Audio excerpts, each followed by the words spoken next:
folks, it's Darcy from the Purposefulpantry.com, and today we're talking about pumpkins, but not this kind, and how I store them for long term. So follow along while I go from pumpkin to pumpkin bark to my favorite pumpkin powder in just a few steps. So you might think I have a little bit of a obsession with pumpkin, and I kind of do. I really love pumpkin everything. So to get us started, the first thing I'm going to do is take all of my lids and wipe them down really well with some hot water. Okay, what I have now is a can of pumpkin ready to go, and I'm using my Excalibur Paraflex sheet. I only have one of these. I'll be using some, grab this real quick, some regular less expensive silicone type non-stick sheets for my machine as well to do the other trays. But for this first one, I'm just going to show you the good one. This one actually works a little better because it's less movable and it's really heavy and it doesn't slide around as much. I just thought I'd show you going the first time. So I'm going to pour a can of pumpkin onto my tray. Getting out as much as I possibly can from the can with my spatula. I want to get all the pumpkin possible. And there we go. A little bit from the outside right there. Okay. And the next thing I'm going to do is I'm going to spread this in a thin sheet that is not see-through. You want an even layer of the pumpkin. You don't want to have spots where you have a lot of pumpkin and then spots where it's really sparse. Just like that one right there.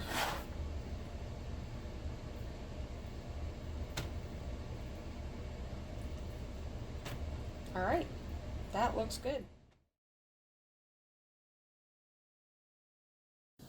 All right, so your drying time is up, so let's look a little bit about what you might see in your dehydrator. Now, know that I did this meaning to actually get pieces of pumpkin. I wasn't trying for leather, that I would eat the leather like as a snack, but we're looking for the pieces so that I can make a powder out of this a little easier. Let me adjust this a little bit for you. Okay, you're also going to see differences in the kind of canned pumpkin that you're using. Some brands have more water in them, some don't, and so you're going to get different results. So this one, it is fully dehydrated. All the pieces have shrunk up and kind of cracked themselves. And so this is easy just to go ahead and pull apart, and it will be ready to go right into, oh, it's not quite. See, I've got a little bit of pull on that, so I'll leave that in there for a little bit longer before I go and powder it. But this is one version. I think this is the brand called Baker's Choice. I didn't mark the trays, but I had most of it. Now this is the one that I did on, they curl up, on the Paraflex tray from Excalibur. I have a full sheet. This one is ready to go. You can hear it crinkling. It is completely dry, which is what I want. I don't want a leather consistency at all. I want as dry as I can possibly get. So that one will be coming out to powder in a minute. Then another version, cracked, completely ready to go. It is completely dry. You can see that one well. And this one, I'm going to just kind of try to pull it out.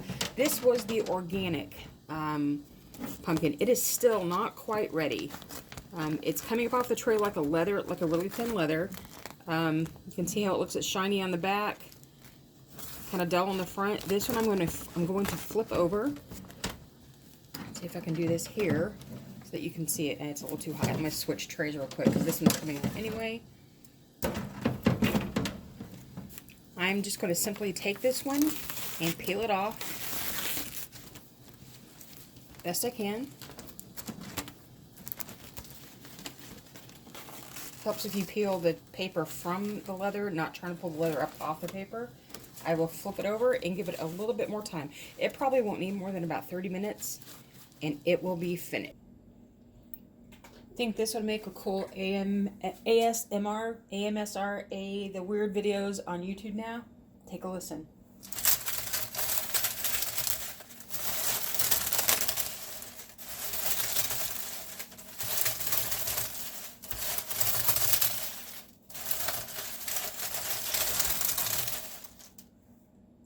Kind of fun to do that.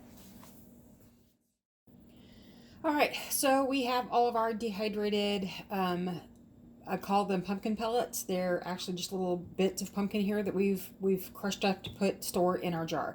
If you wanted to stop at this process, or at this point, and only store the little bits of pumpkin like this, you can go ahead and vacuum seal it. I'm just going to take my food saver,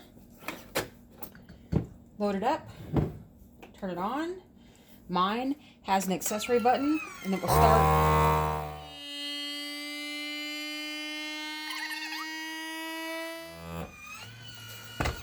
It's done. And now I have a dehydrated jar of pumpkin bits. I will take the top off.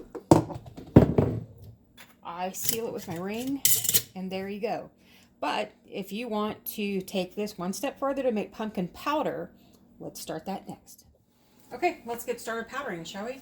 I'm going to take a tray full of pumpkin leather. This is 1 can of pumpkin. I'm going to put it into my Ninja blender. You can use any blender that you have. It doesn't have to be a Super Vitamix. It doesn't have to be the Blendtec. I do find that certain blenders just work better than others. Burr ones that have a different grinder work better than this Ninja does.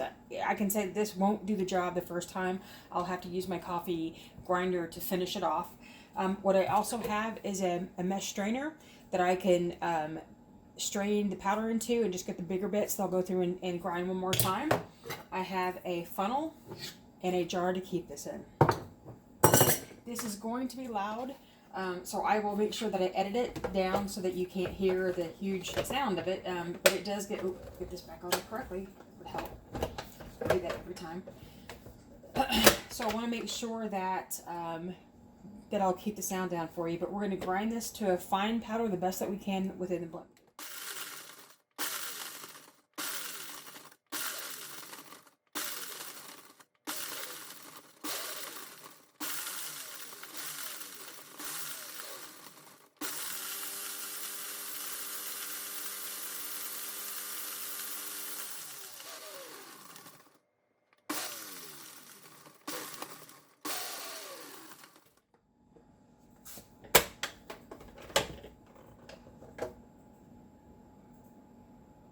Can you see the pumpkin coming out? The powder? You don't want to stick your head right on top as soon as you open it. You want to make sure that you give it a little time to kind of dissipate. I'm going to take a peek. I still have some relatively large pieces in here. I don't know if you'll be able to see it. Try if I can help. Because my blender doesn't do it great. You see a lot of powder, but you also see some relatively large pieces. I don't know if you could see it because I'm going to run this fast when I edit it. You can still see a lot of the big pieces popping up to the top because this grinder doesn't keep everything down at the bottom. Even when I run it on crush or blend, a lot of it, because they're so lightweight, they're just popping up all over the place.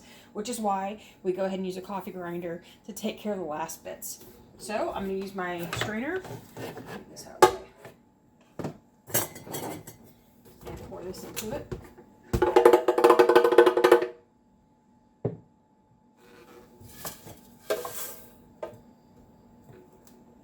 Now, if you had a brush, a makeup brush that's the big fan makeup brush, or the art brushes that are just like the really big fan, you could come through here and take your brush and brush out the extra powder that's here. It's not even going to give you about 1/8 of a teaspoon, and maybe a 1/16, but you don't want to waste it if you have a brush to do that with. I'm not going to do it right now because I'm trying to get through this. So we're going to push this out of the way, turn that off, bring the grinder forward. All right, so you can see there's still a lot of powder coming out of this. However, I've got a lot of chunks left. And you can store it like this with no problem whatsoever. This will still be rehydrate just fine. This will be fine if all you want to do is maybe put this back into a sauce.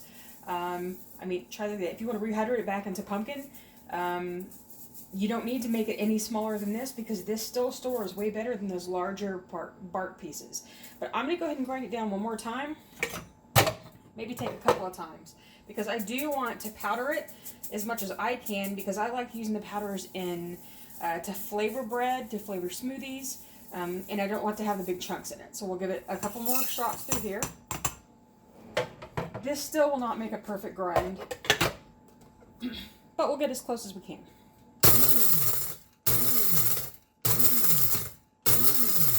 Something to know about your coffee grinders like this, they are not meant for long-term, just run it, run it, run it, run it, run it.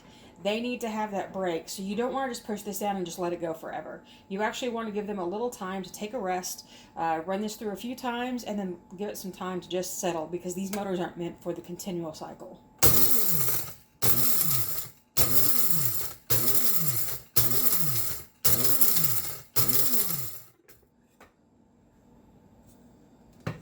And my machine is a little bit messy.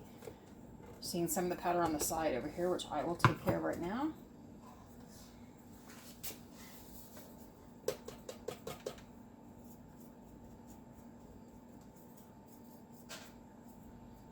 The reason mine is this messy is because it's got a crack in this lid that allows a little bit of air movement in there that sucks out some of the powder. It's the outside, so a little bit messier, but we're fine with that. More powder coming from the stuff in the funnel. And we are down to just bare minimum of anything, and I'm going to just let this go. I will put this back in with my leather that I'm going to store as well. The barks that I have here, I'm going to just throw this back in there because it will still get rehydrated into things for pumpkin. When I do sauce back for cooking or for baking. But this is the powder that I like to use for things other than baking. I'm going to try that again. This is the powder that I like to use if I'm just going to flavor a bread or a muffin mix, if I don't want to actually add all of the pumpkin to it. And this works just fine. This also can be added to soups and stews, anything that you want to add a little bit of like fall flavor. There we go. Okay, so there's our powder.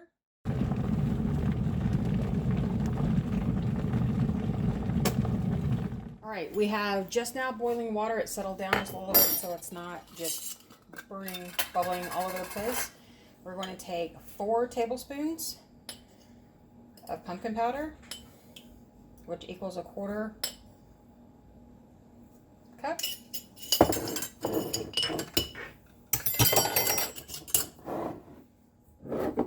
And then we are going to pour 1 cup of water.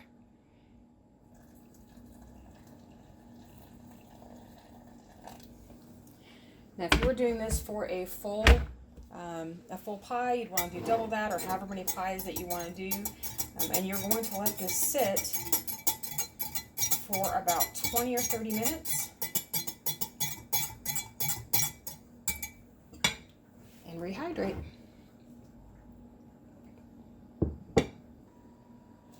Okay, it's only been about 15 minutes, and already we've got good thick we've got good thick pumpkin. Probably about the same consistency as what you found in the can. A little thicker. I'd probably add a little bit more water to this next time, just because this is super thick. But this is how you get pumpkin from pumpkin powder. If you will click right here or right here, more dehydrating recipes for you to be able to use for your home and stock your food storage. Thanks for watching.